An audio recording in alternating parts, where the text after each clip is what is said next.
Dans le cours précédent, j'ai introduit les monoïdes algébriques associés à des représentations de groupe dual. Et dans le premier exposé introductif, j'avais énoncé un théorème qui disait que la trace de Frobenius sur le complexe d'intersection de l'espace des arcs associés aux monoïdes, dans certains cas, dans une famille assez large de cas, donne bien la fonction test, dont la trace sur les représentations non ramifiées est bien le facteur n auquel on s'intéresse. Donc ça c'est un énoncé qui est bien sûr très partiel, comme on aimerait bien comprendre, ce n'est pas seulement cette fonction test, mais tout l'espace de Schwarz, dont cette fonction est un élément distingué. Et là, on ne sait pas encore construire cet espace de Schwarz, mais néanmoins, il donne des indications que c'est des fonctions qui doivent avoir aux singularités des espaces d'arc associés à ces monoïdes. Donc, l'une des difficultés, c'est en fait qu'on manque encore un peu de fondement pour parler des faisceaux pervers sur des espaces d'arc, par exemple. Mais néanmoins, par exemple, on pourrait parler de la fonction qui est associée à ce complexe d'intersection si jamais elle existe. C'est aujourd'hui que je vais expliquer pourquoi ça a un sens. Et en fait, je vais discuter un peu plus généralement ce qu'on sait faire sur des singularités d'espace d'arc en général. Donc, dans l'exposé d'aujourd'hui, il n'y a pas tellement de théorie automorphe, c'est vraiment sur les espaces d'arc et leur singularité. Donc il s'agit de géométrie algébrique relativement élémentaire, mais il faut toujours prendre garde parce qu'on fait assez facilement des erreurs quand on travaille sur ces schémas qui ne sont pas définis. Bien, donc on va faire...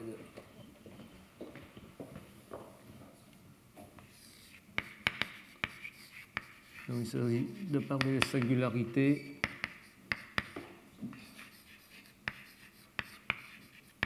des espaces d'arc.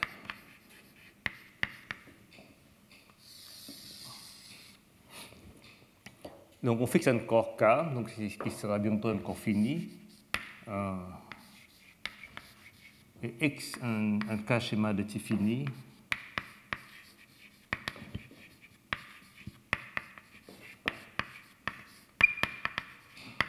Qu'on suppose affine, ça n'a pas de... Ce n'est pas une relation réelle, mais,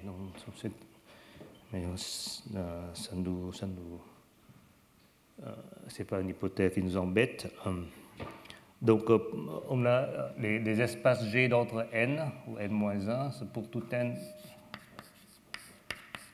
tous entiers n. Nous considérons xn, c'est la restriction à la veille de l'algèbre artinienne kt divisé par t puissance n. On fait d'abord le changement de base à cet épaississement. Et puis on fait la restriction à la veille. Donc concrètement, sur le foncteur, pour toute K-algèbre R, on a donc xn de R, ce n'est autre que x de rt divisé par t puissance n. Donc, on va facilement encore xn aussi représentable par un schéma affine parce qu'on peut écrire x des variables, des équations. Donc des variables, au lieu d'être à valeur R, on le prend à valeur rt divisé par t puissance n. Donc chaque variable, en fait, devient n variables, et puis les équations deviennent un nombre multiple d'équations. Mais ça n'empêche que c'est bien représentable. Donc si x est spec 1, alors xn est spec de an, où an est une K-algèbre de type fini.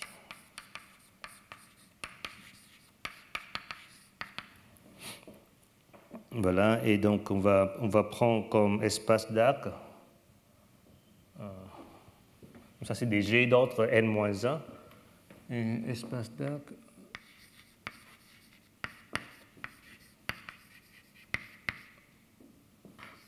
Je note Lx avec un L calligraphique. C'est le foncteur qui associe à toute KLGB R les points de x à valeur de la série formelle un coefficient dans R. Donc, c'est ici, bien sûr, une limite projective sur n de xn de R. Et donc, on voit bien que Lx est aussi représentable par un schéma affine. Donc,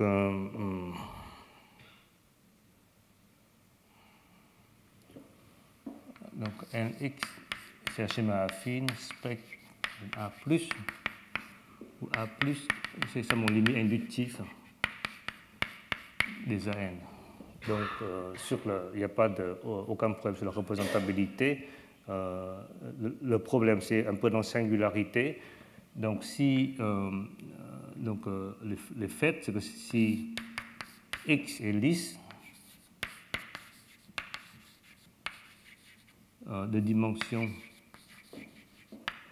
D sur K, alors pour tout n, Xn est lisse de dimension Nd sur K.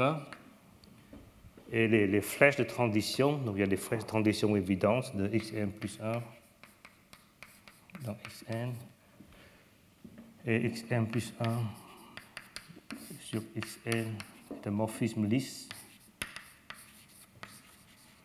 surjectif de dimension relative D. Voilà.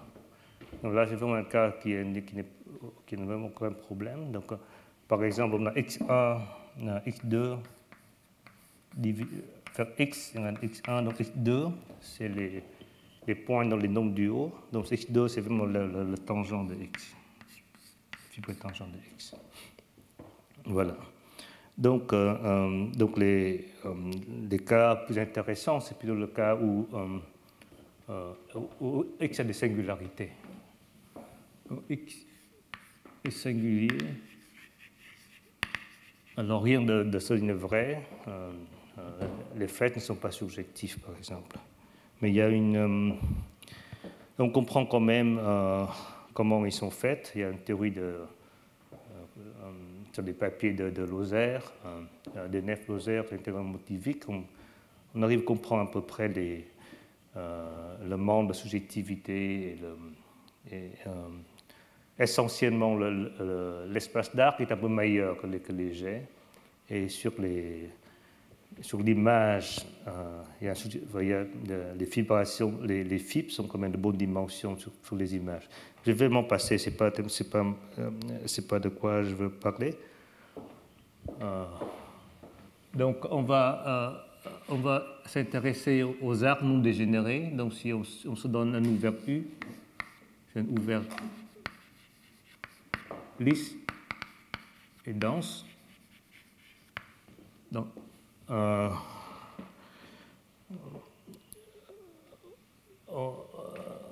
qui est un peu arbitraire. On pourrait prendre le plus grand ouvert, lisse et dense si on veut, et on va noter le N avec un rond X est un ouvert.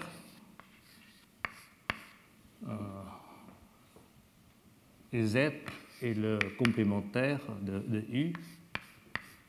Et c'est simplement, par définition, c'est le complémentaire de l'espace d'arc de Z. Donc, il est très petite. C'est un ensemble maigre, en quelque sorte.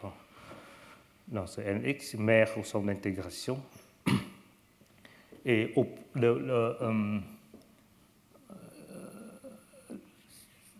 les K-points ANAC, proprement dit, nombre dégénéré, et une flèche X de D dans X, où D c'est le disque formel.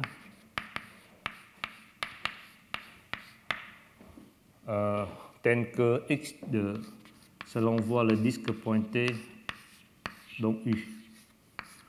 Donc on s'intéresse exclusivement à ces arcs non dégénérés, parce que là, sur la partie dégénérée, ça devient vraiment dégénéré, il n'y a pas de bons énoncés. Et c'est souvent, très souvent ce qu'il nous faut. Voilà. Donc je vais commencer par discuter d'un théorème important sur la structure de ces arcs non dégénérés,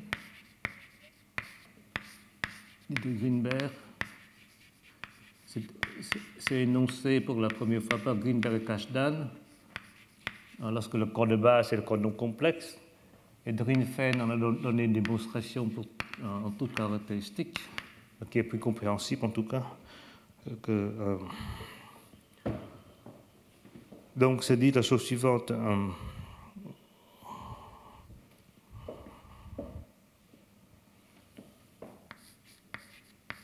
La complétion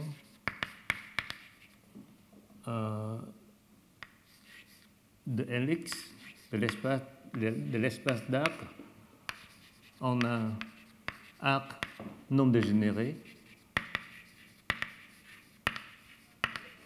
admet un modèle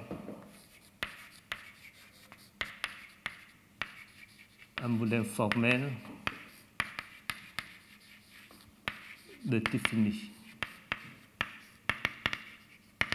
Alors, allez, formule, qu'est-ce que ça veut dire? Donc, on a X. Donc, on a un K-point, un arc non dégénéré, à valeur dans le corps de base.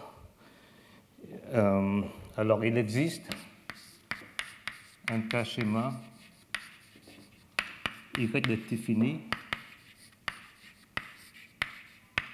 un point Y, un K-point de Y, tel que la complétion, tel qu'il existe un isomorphisme de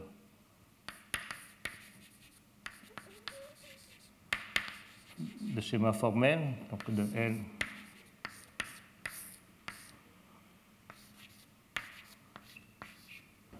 avec la complétion de Y sur Y et multiplié avec le disque formel de dimension infinie.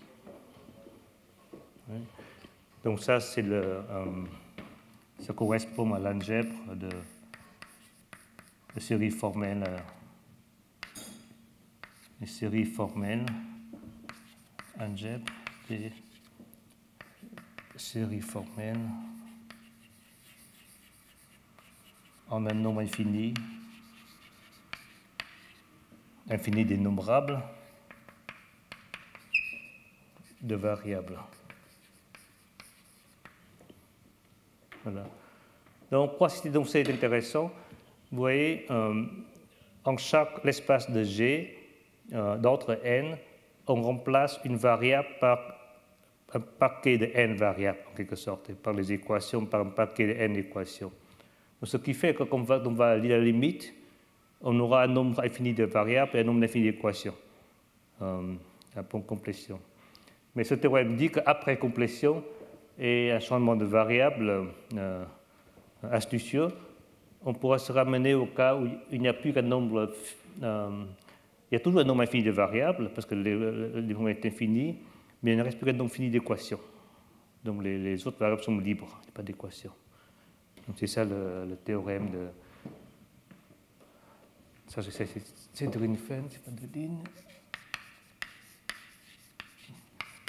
Donc, je vais commencer par expliquer la preuve de ce théorème, essentiellement la preuve de Drinfeld.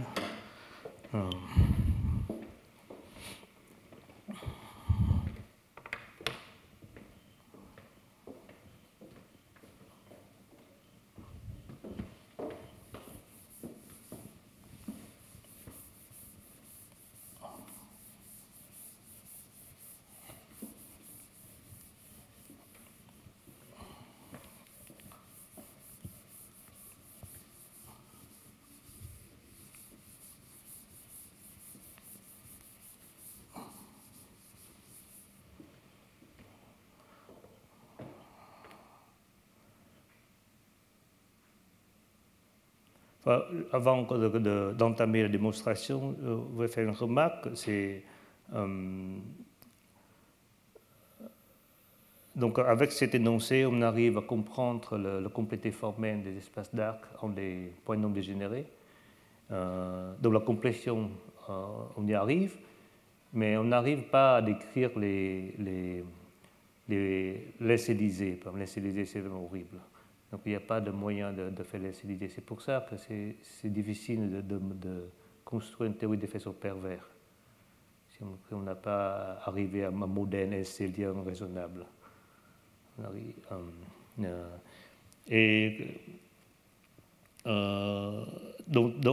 Donc, pour le faire, en fait, on va faire de façon relativement fontorienne. On va prendre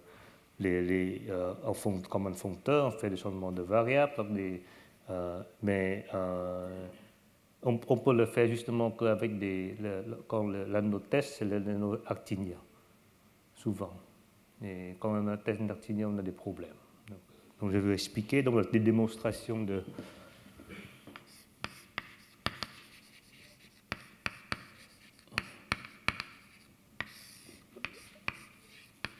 Drinfeld. Donc on s'y attendait.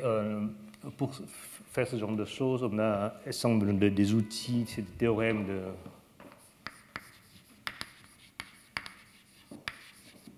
de préparation de Weierstrass.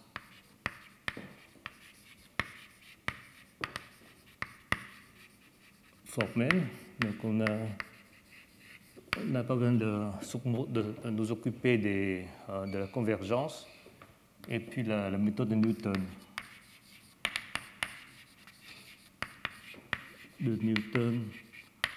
Pour trouver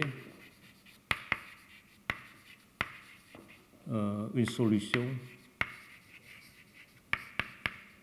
à partir d'une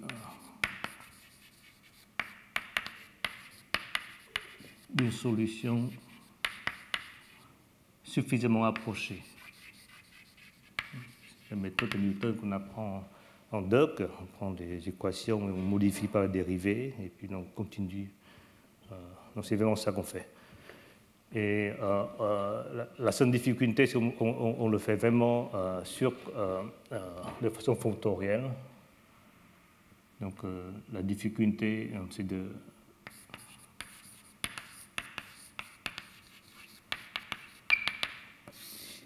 de faire marcher de façon fontorienne en R, donc à algèbre. Donc la première étape, donc ça marche vraiment que pour les artiniens.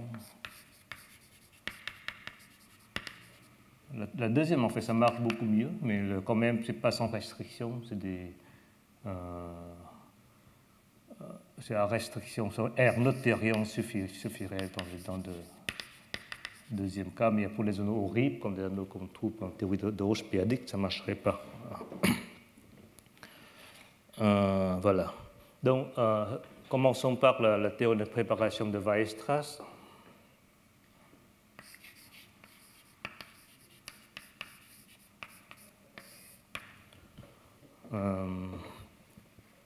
Donc, on va supposer R est une K-algèbre locale artinienne. Donc, le corps de résidus est K. Et donc, l'énoncé est le suivant. Donc c'est ça l'énoncé. Je commence ici. Donc, préparation de Weierstrass. R, un algèbre actinien de corps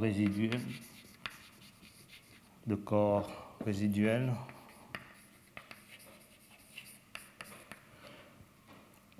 Soit X, une série formelle à coefficient dans R.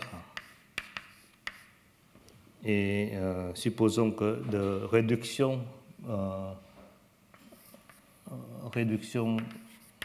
modulo l'idéal maximal M, donc on aura donc X bar qui est dans K de T, qui est non nul, supposons qu'il est non nul. Donc, comme élément, le cas comme une série formelle à coefficient dans le corps K, on a donc x bar s'écrit de façon unique sous la forme de t puissance d fois u, où u c'est une série formelle inversible.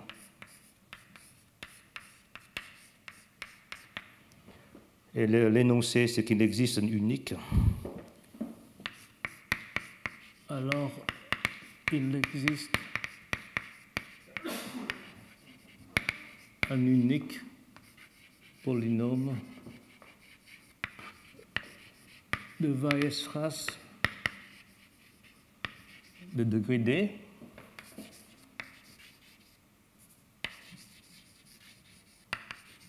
Donc, Q, c'est un polynôme de la forme A0 plus 1 AT plus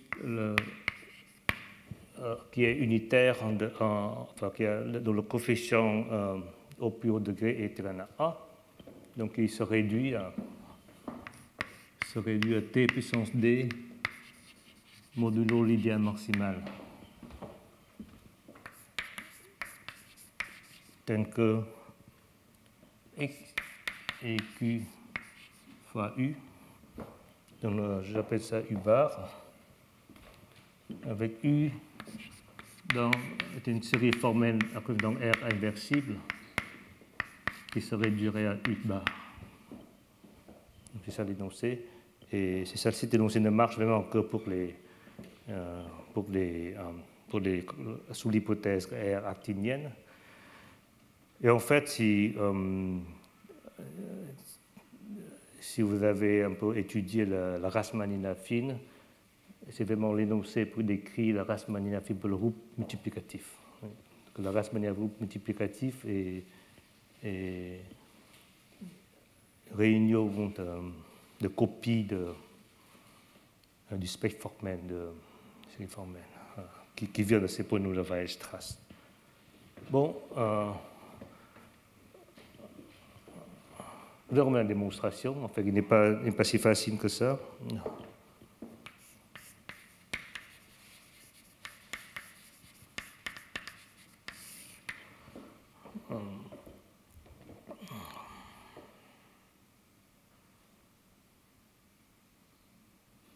La première remarque, c'est que si on note R double parenthèse T, donc qui par définition l'anneau de série formelle avec la variable T inversée, est un anneau local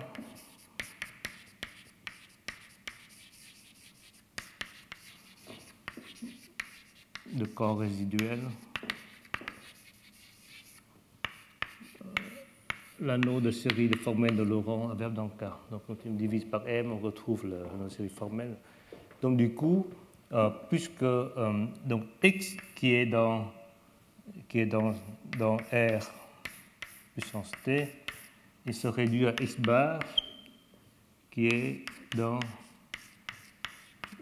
un élément inversible. Ça implique que X est inversible.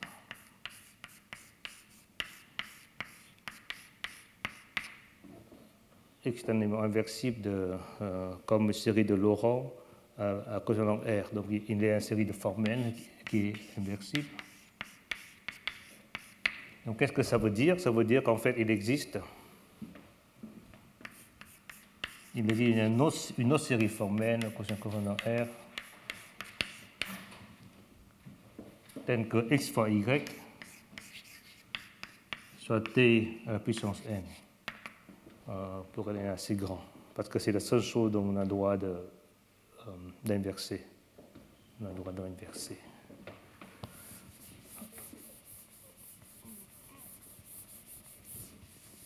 Voilà. Et donc, du coup, ça implique des inclusions. Donc, on a t à puissance r de rt est inclus dans xrt et ça s'inclut dans rt. Les inclusions à cause de cette identité. Et donc ça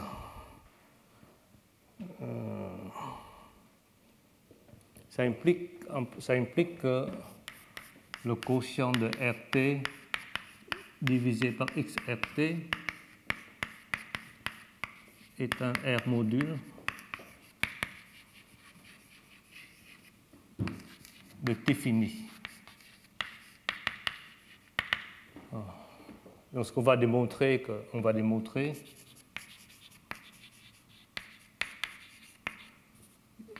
qu'il est en plus plat, donc il est libre.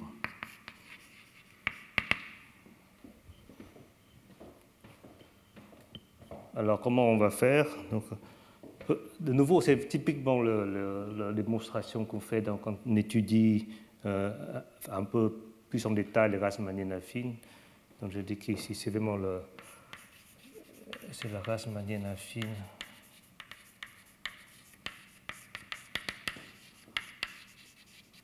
pour GM.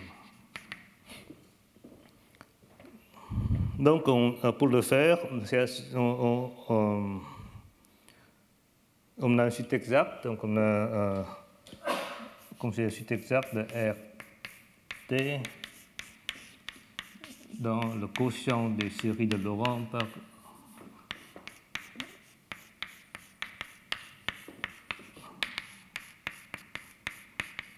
zéro.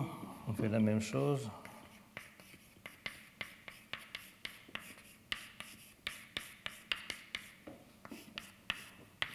On fait la multiplication par x. Et ici, c'est comme x est inversible, donc dans le colonne au milieu, il n'y a pas de cohomologie. Donc le serpent nous donne ce qu'on veut, donc RT divisé par XRT et un isomorphisme avec le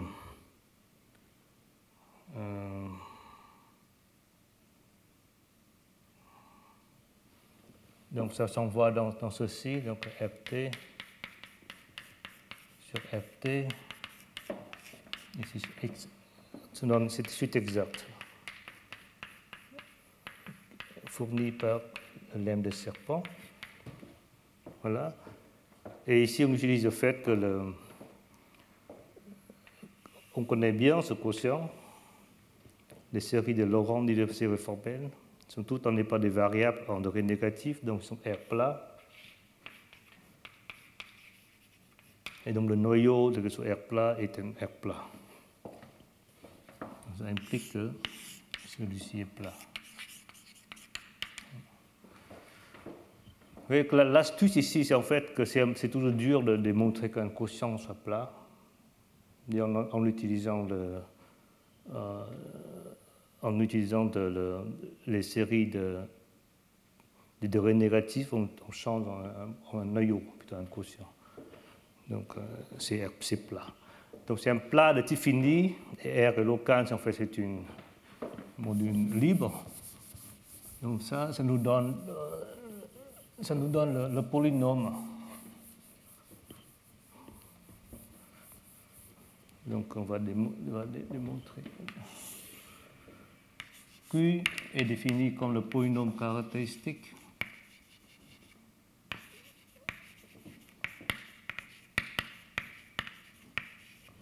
de x, de la multiplication par x agissant sur ce truc qui est fini et plat.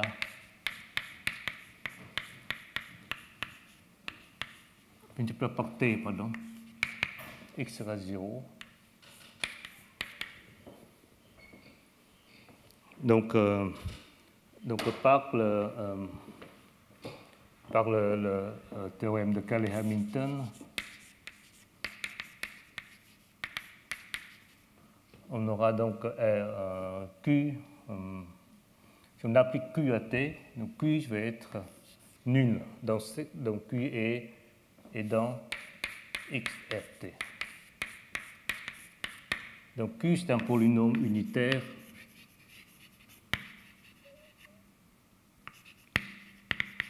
unitaire de degré D, qui est bien entendu le rang de ce module.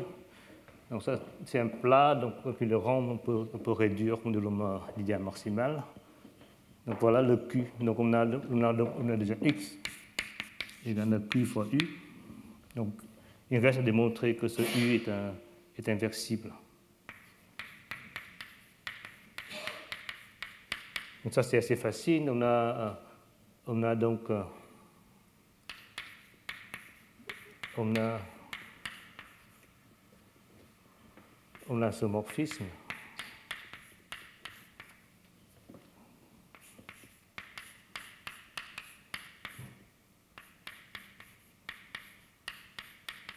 En fait, ici, on peut faire ça.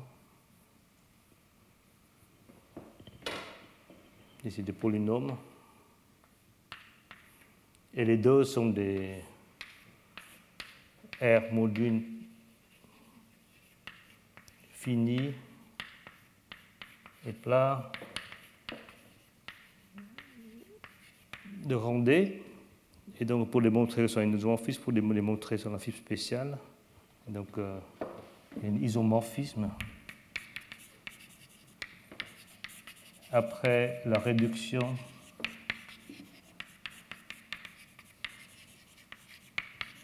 modulo l'idéal maximal, donc c'est un isomorphisme.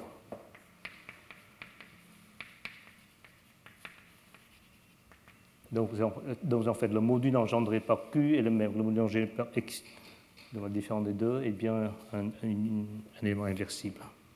Voilà la petite démonstration du théorème de préparation Weierstrass formelle. Je le fais en fait, parce que je trouve nulle part une démonstration de cet énoncé, donc au moins que c'est fait.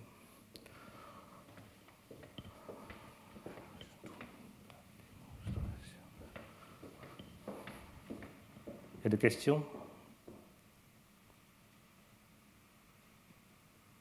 Bon. Voilà.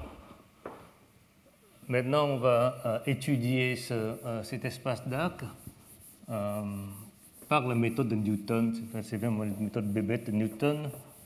Et c'est à la fin qu'on va appliquer cette théorème de préparation de Weierstrass. Enfin, c'est vraiment essentiellement la même chose que la preuve de Drinfeld, mais Drinfeld, il n'a pas dégagé Weierstrass. Newton, il a fait tout seul coup, avec beaucoup de changements de coordonnées, qui est vraiment un peu dur à suivre. Donc, je préférais de présenter de toute façon, mais essentiellement, c'est la même chose.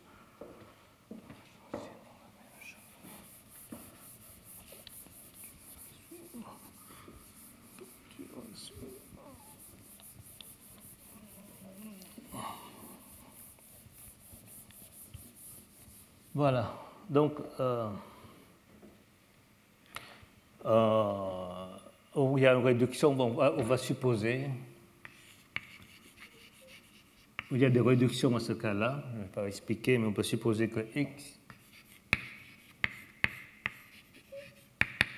soit la fibre centrale, le morphisme F, F1, Fn, de l'espace de dimension n, l'espace de dimension n. Donc m est plus grand que n.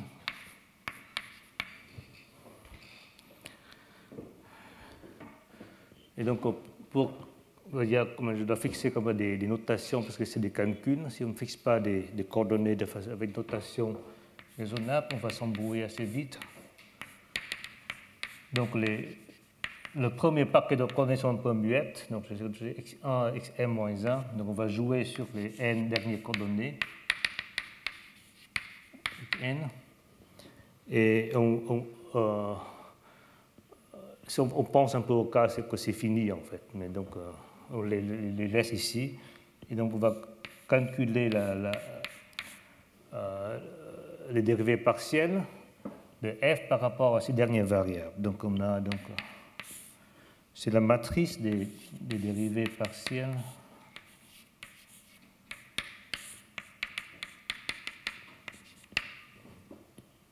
n et on va noter si x est le déterminant de cette matrice. Donc si x est une fonction, si c'est vraiment une fonction de... Maintenant ça dépend du premier paquet de variables, donc ça devient une fonction de AM sur 1. Donc justement, on va supposer qu'il n'est pas, partout nul. Donc de sorte que ce morphème est dominant. Et on va mesurer la singularité par l'ordre d'annulation de Si. On mesure la singularité, donc c'est une mesure un peu grossière, mais ça suffit pour nos calculs. Par l'ordre d'annulation de Si. Voilà.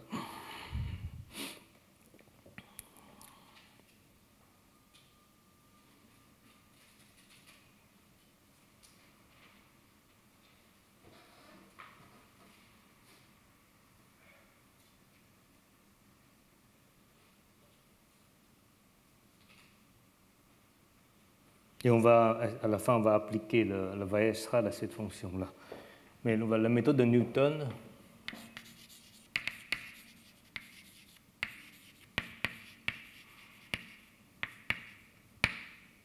c'est en fait, donc la puissance centrale ici peut à peu près n'importe quoi, mais bien sûr l'espace d'ambiant est lisse. Donc on va commencer par une série formelle dans AM sans condition, et on va appliquer la méthode de Newton pour se trouver dans la fibre centrale. Et il faut des conditions pour que ça marche, donc on va préciser ces conditions.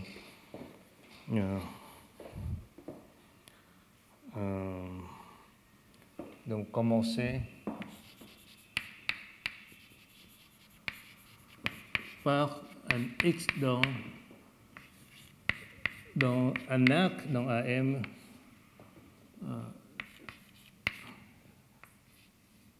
la difficulté, c'est vraiment faut travailler sur un anneau R. Et ici, pour Newton, ça n'a pas besoin d'être artinien, en fait, mais il faut des conditions, je préfère préciser, et appliquer un changement linéaire de variables linéaires, des changements de variables linéaires successives pour trouver une solution.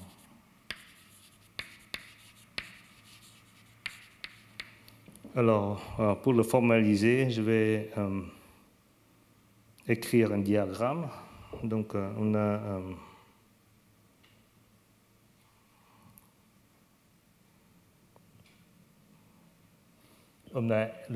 l'espace d'arc de AM.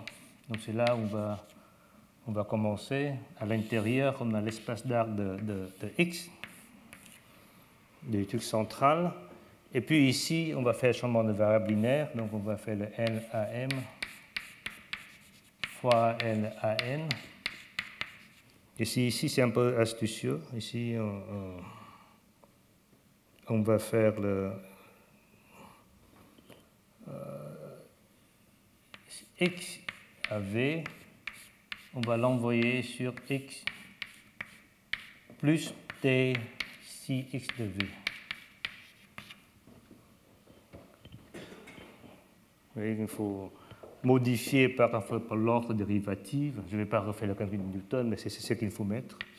Donc si X est X1, M, Xn moins M moins N, Y1, Yn, et V et Y1, Yn. Alors celui-ci sera, on ne change pas les premières coordonnées,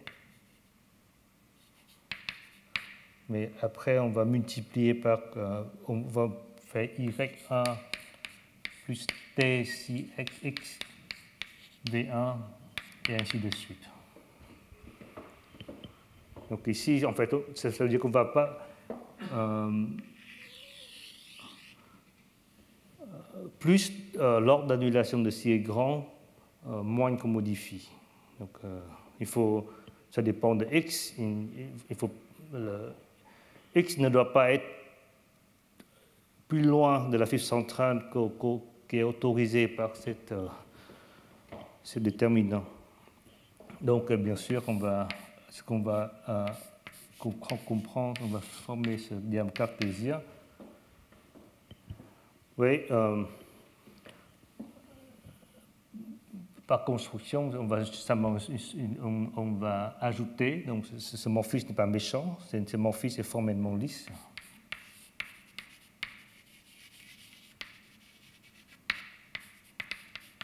Donc celui-ci est formellement lisse.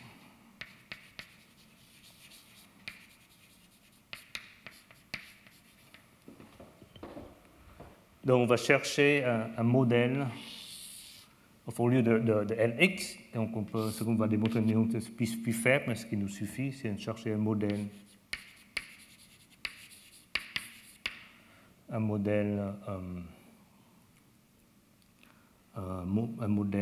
Forpen de type fini pour ce N0.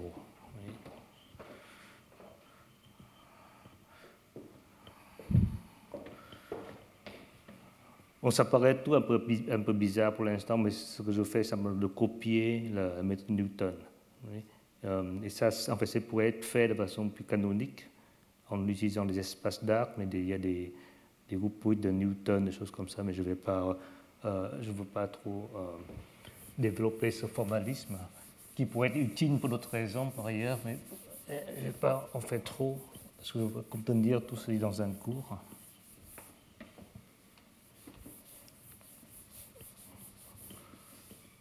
Voilà, et donc N0 de R, j'écris N0 de R, c'est facile d'écrire le problème de module, c'est X et V0 dans N AM fois L à N, donc des séries formelles, telles que F de X plus T si X V, V0 et 0. Voilà. Donc maintenant, il faut développer cette expression. Donc on va développer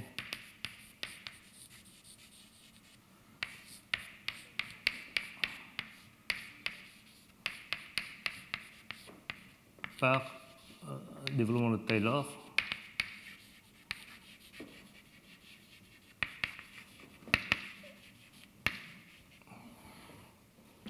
Donc, bien sûr, vous allez trouver f de x plus t si x v0 va être f de x plus le premier terme, c'est exactement cette matrice jacobienne que j'écris ici. Donc, j'aurai b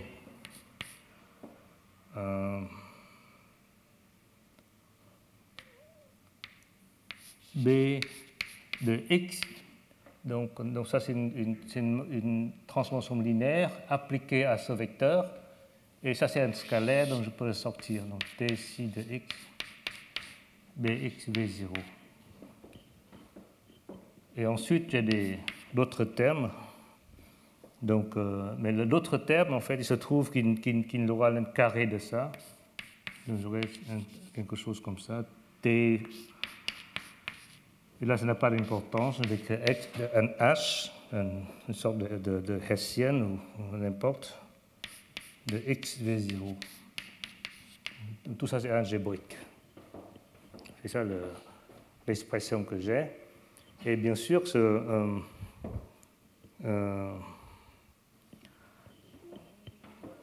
donc pour résoudre cette équation, l'astuce, c'est en fait de se débarrasser de ce b par la formule de Cramer, on applique la matrice, comment on dit, la matrice adjointe. Donc, la matrice adjointe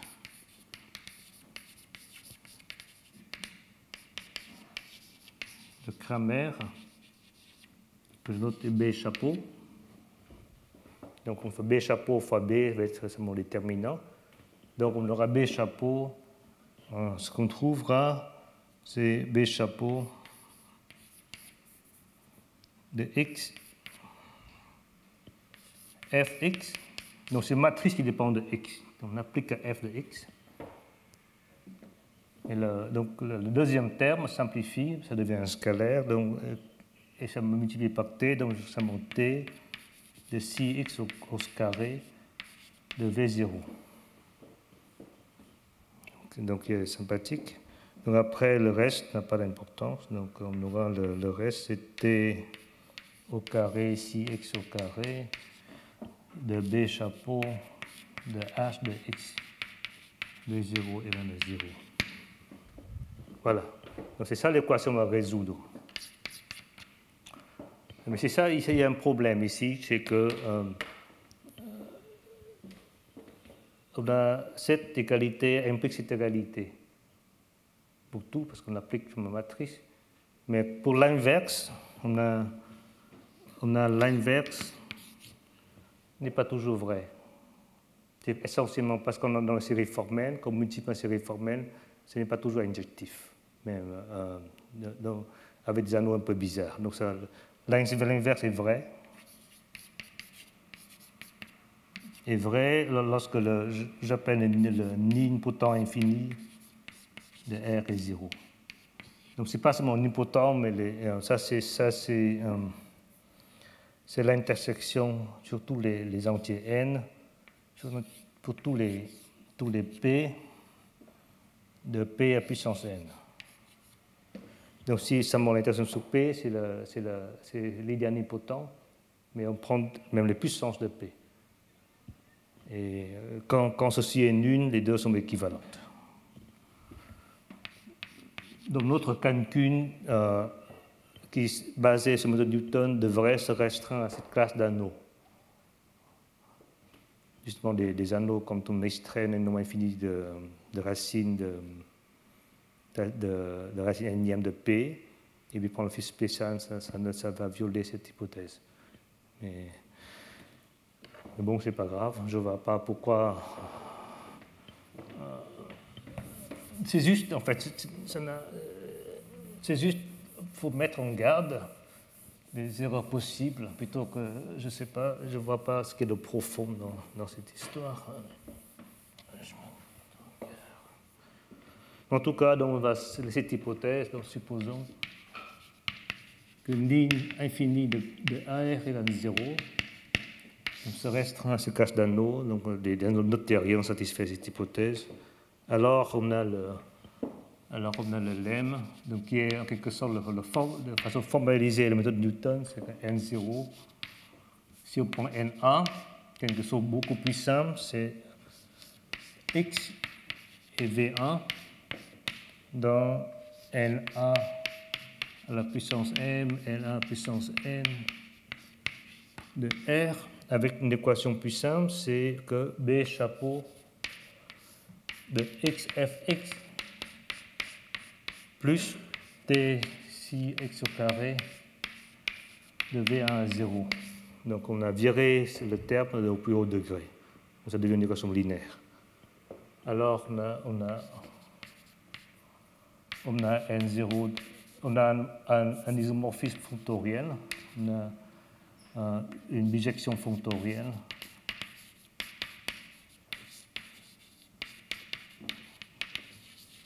entre N0R et NA de R, sous l'hypothèse que le nidpotent infini de R est 0.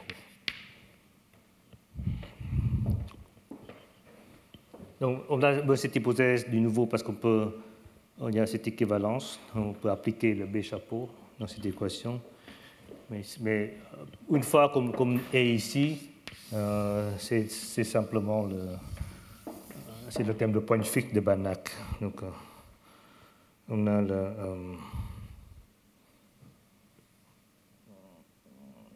la preuve est essentiellement un théorème point fixe.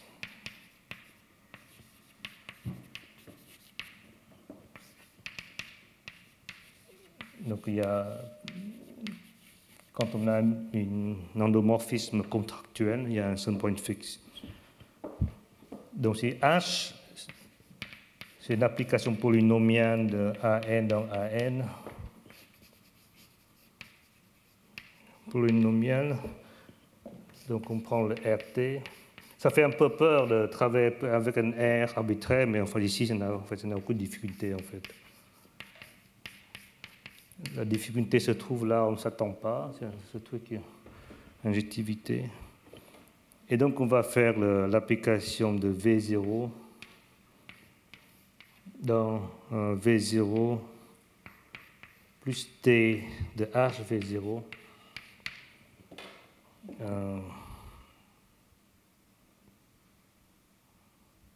est bijective.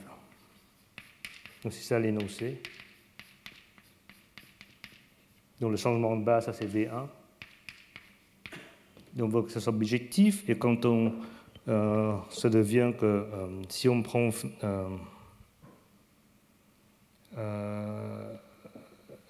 phi de V, c'est V1 moins TH de V1, eh bien ça revient à dire que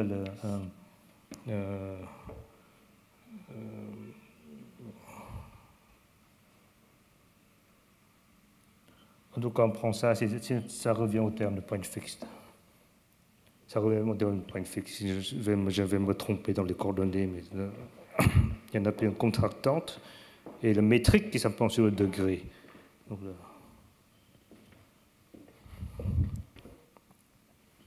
est-ce que je vois là d'abord que je détaille cet argument? Bon, on va le faire.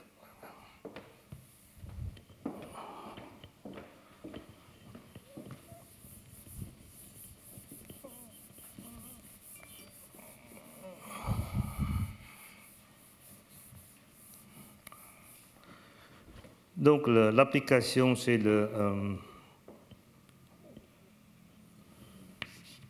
V0 s'envoie dans V1, qui est V0 plus TH, V0H, n'importe quelle application polynomiale.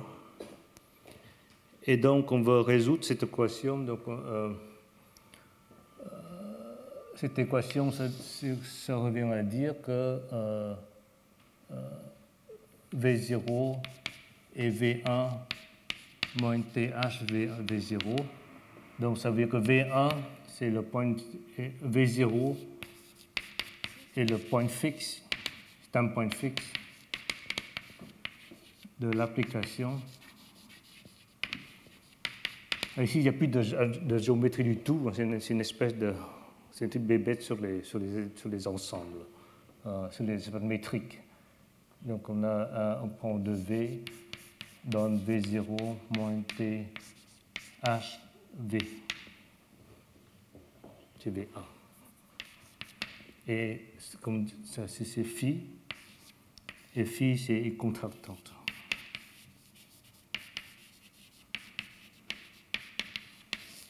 Parce qu'il y a un T ici.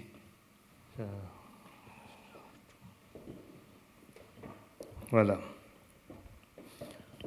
Donc du coup, au lieu de ce N0, qui est a priori aussi moche que Nx, par ce lemme, qui est une sorte de reformulation de Newton, on se retrouve avec N1 qui est beaucoup plus simple, avec des équations essentiellement linéaires.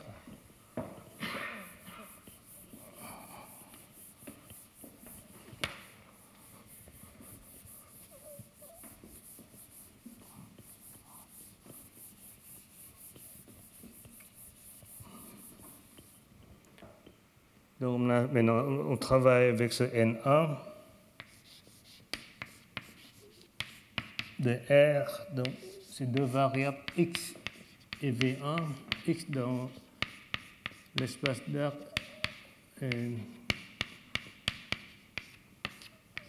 qui vérifie une solution beaucoup plus simple. C'est simplement B chapeau de xfx plus t si x de v de 1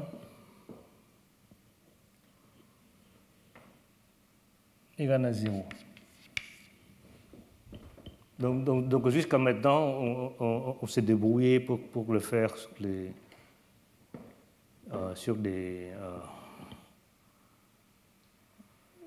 anneaux.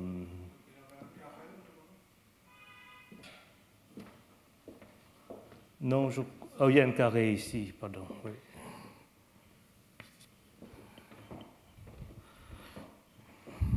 Il y a un carré ici. Donc jusqu'à maintenant, on s'est débrouillé pour le faire pour les R essentiellement arbitraires. La seule contrainte, c'est une hypothèse un peu bizarre sur le N infini, mais ça marche. Mais c'est ici qu'on a besoin du terme Weierstrass et on suppose que N et R est arctinien. Et du coup, on va écrire psi de x égale à Q fois U. Donc, psi de x est une série formelle.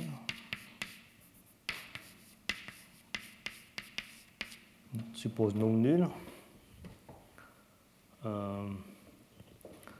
Q de U, donc ça c'est Weierstrass. Donc on va écrire tout modulo Q. Donc on va écrire que x c'est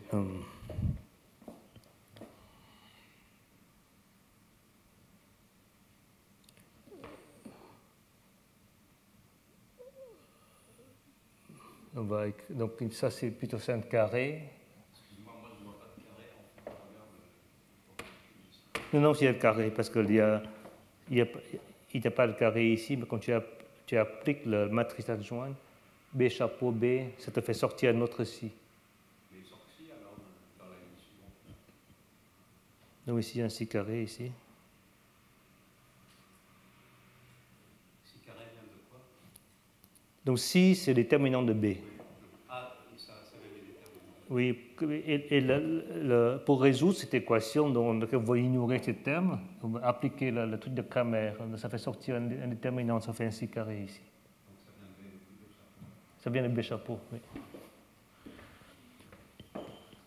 Donc du coup, ici, on va écrire les équations avec x, ça va être dans R de t divisé par Q au carré, parce que donc ça c'est Q au carré.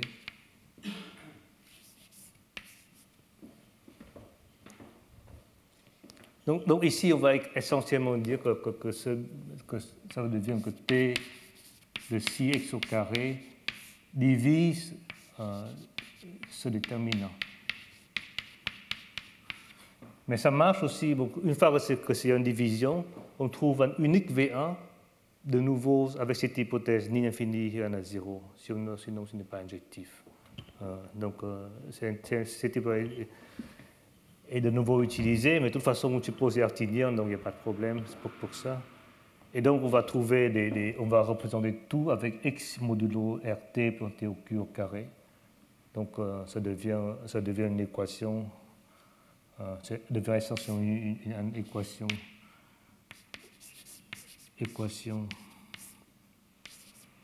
Donc ça devient à la fin, c'est un Q de x. Donc un Q est un polynôme de Weierstrass.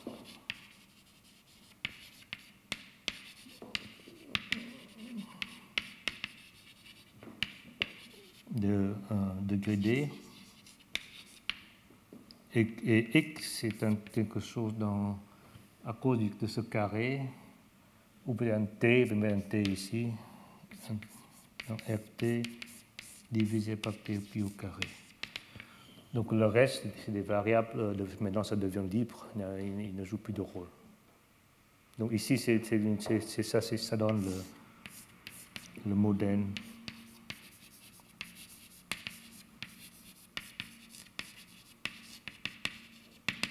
C'est fini. Voilà.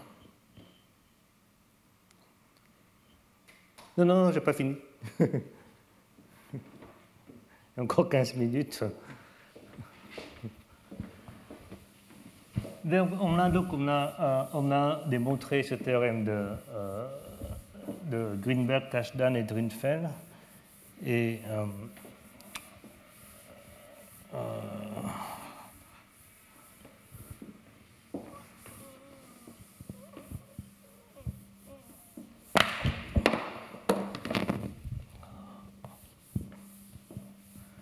maintenant, on va chercher sinon, de nouveau, vous voyez, comme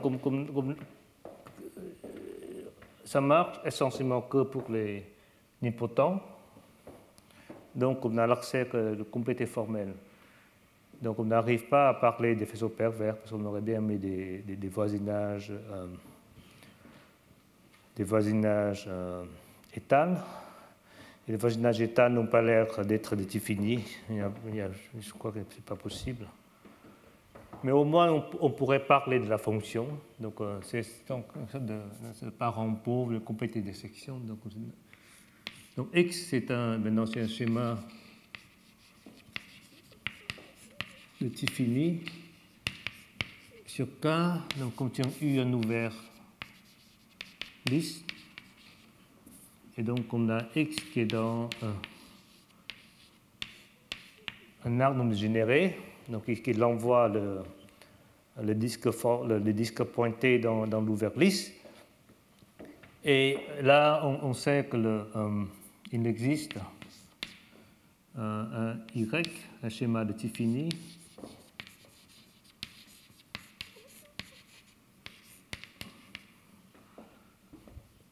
sur K et Y dans un K point de Y, tel que le complété formel de X en X est isomorphe au complété formel de Y en Y, fois le disque un infini de variables.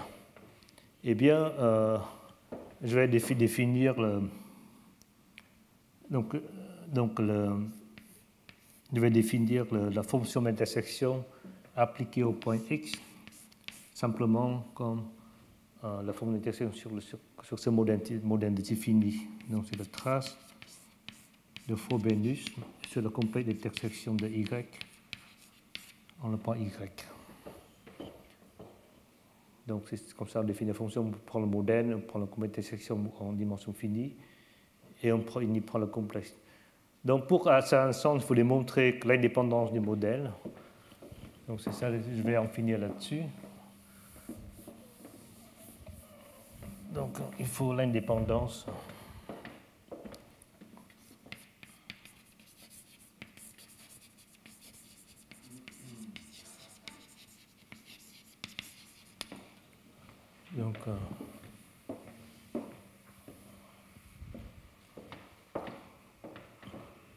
Donc, ça c'est un énoncé qui peut être trouvé dans l'article joint avec Boutier et Sakellaritis. Donc maintenant, soit Y et Y', deux cas schémas de T fini.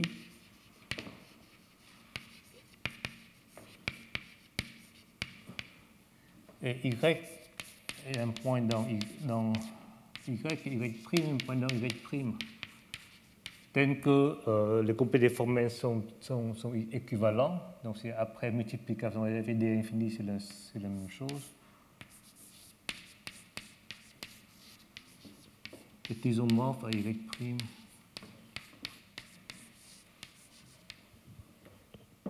Alors, la fonction complété d'intersection ici en Y, c'est la même chose qu'ici. Donc, il devrait y avoir des preuves un peu plus savantes avec la géométrie formelle là-dessus, mais comme je ne connais pas, je vais faire de l'ingénierie. Je vais essayer de me débrouiller avec ce que je sais faire avec les séries formelles. C'est un peu compliqué. Je vais expliquer la preuve ici. C'est de nouveau une espèce de manipulation avec les séries formelles. Pas comme évidente, mais on peut le faire.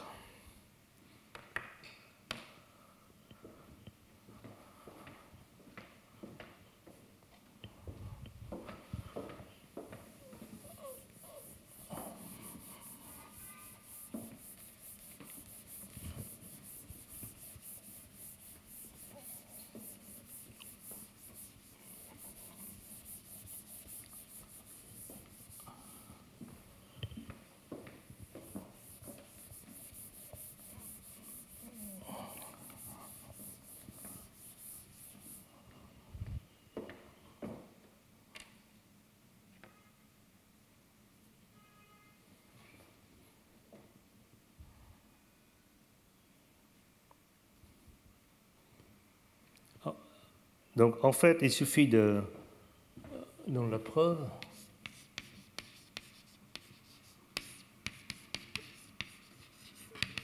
il suffit de construire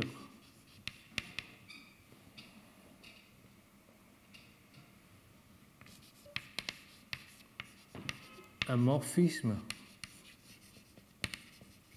formellement lisse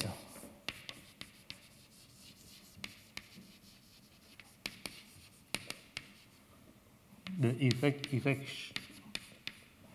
fois d puissance m pour un intervalle non fini m vers y prime. Pour conclure, parce que sous cette hypothèse,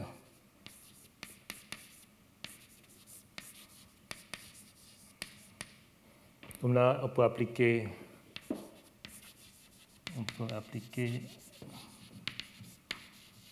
le théorème d'approximation d'Artin.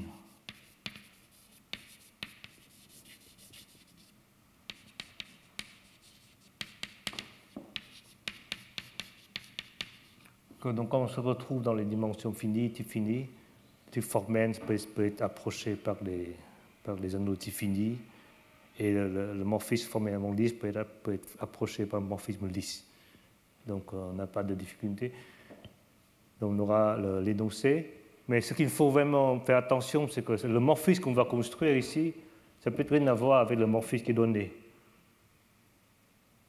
Parce que il faut penser qu'en fait, ce truc-là est un peu arbitraire. Le D infini, il y a énormément d'automorphisme. Et il faut jouer sur cet homomorphisme pour construire ce morphisme, construire un tel morphisme. Il n'y aura pas un diagramme commutatif reliant cet isomorphisme après le D infini à ce morphisme en dimension finie. Il faut jouer sur les automorphismes donc voyons comment le faire. On va écrire bêtement les équations. Donc on va écrire y dans AN. On va choisir un plongement affine. On va écrire des équations. Aujourd'hui, j'aime beaucoup écrire des équations. Donc, Y, c'est donc A. Le Y est donné par l'anneau de coordonnées. Le K, X1, Xn est divisé par les équations Fr. Et donc, il va supposer que le point Y est donné par l'idéal maximal engendré par les variables. Et donc A chapeau va être la complétion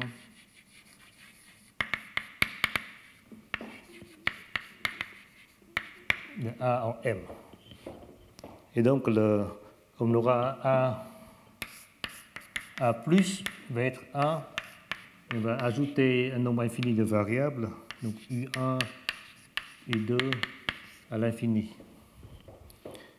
Et on va prendre l'idéal maximal ici, va être toutes les variables.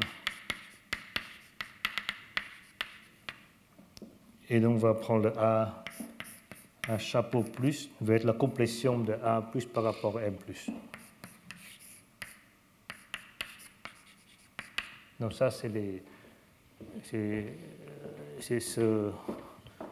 coordonnées de ce bidule.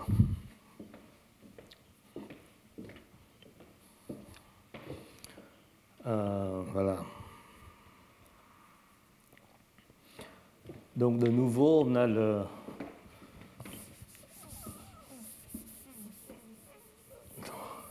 il faut que j'écrive toutes les coordonnées parce qu'il faut vraiment voir d'où on peut sortir ce M, cet entier M ici. Donc, il faut écrire les équations.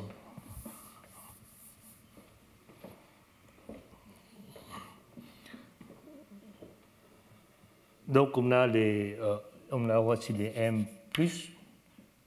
Mais c'est facile de voir que les quotients, c'est les mêmes. Et pour tout H,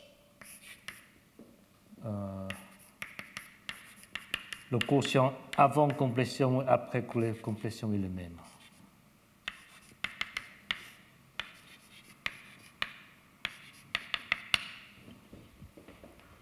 Et en particulier, M A plus divisé par M A plus au carré,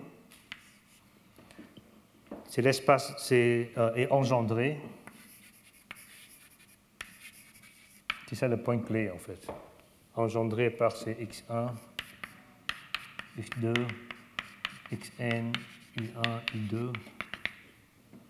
Donc tout vecteur de cet espace est une combinaison linéaire finie de ceci.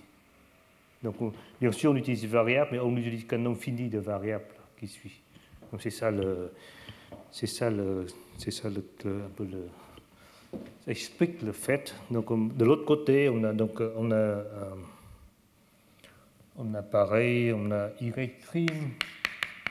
va respecter b, on va écrire pareil, b égale à k de y1, yn' divisé par g1, gr', et on a b plus, c'est b, mais on ajoute v1, v2 à l'infini. Et donc, on a la complétion B, complétion plus, comme précédemment.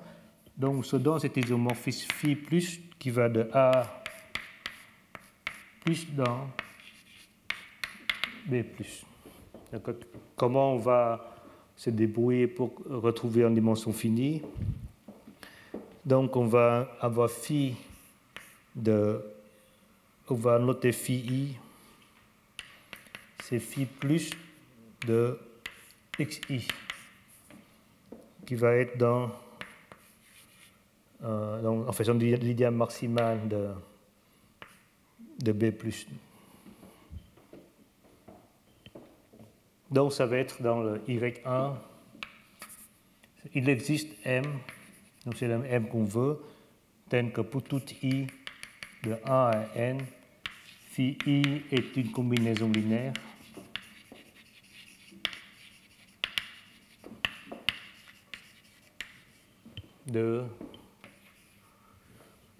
Des premières variables, bien sûr, mais ensuite, il n'y a que de V1 à Vm. C'est des vectoriels engendrés par ces vecteurs, donc de toute façon, MM suffit. Donc c'est tout. Donc, une fois qu'on est ici, on va pouvoir écrire ce phi prime qui va de 1' de A bar dans B bar, ajoutant le V1 Vm. En décidant que avec phi prime de xi, ce sera phi plus de xi et modulo toutes les variables qui suivent. Donc on a bien cet isomorphisme. Donc on en a un, mais il faut démontrer qu'il est bon. Donc reste à démontrer qu'il est formellement lisse. Sinon, ça ne sert à rien. On a un morphisme, mais il faut démontrer qu'il est formellement lisse. Et bien pour ça, il faut compléter. Donc on a ce phi prime en dimension finie. On va ajouter le reste, donc phi prime plus, qui va de 1 plus dans B plus. Donc on va prendre celle-là, on va prendre le phi prime de xi prime et la même, égale phi prime plus de xi. Et puis les autres, on va prendre la même chose, phi prime de uj, c'est simplement de phi plus. On ne change pas les autres. En fait, ça marche parce qu'il y a deux choses. Parce qu'on a les variables non finies n'ont pas de relation. Donc on peut manipuler facilement. Et ici, on peut construire un autre morphisme. Il faut démontrer que c'est un isomorphisme.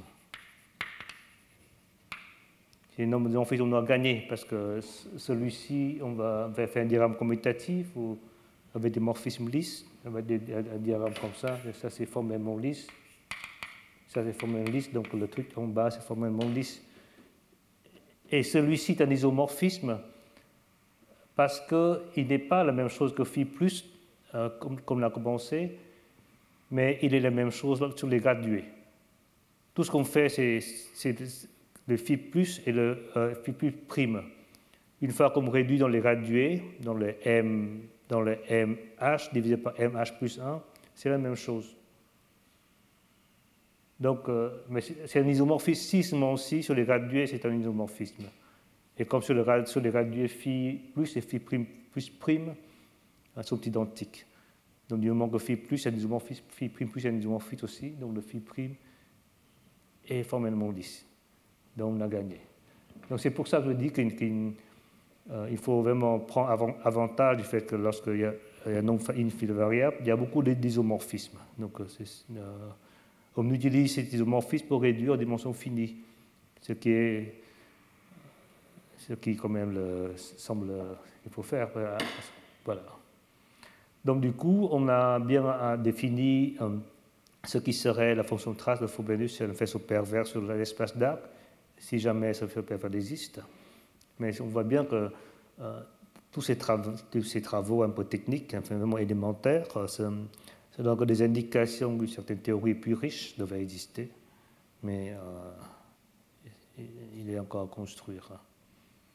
Donc voilà, c'est tout ce que je voulais parler d'aujourd'hui.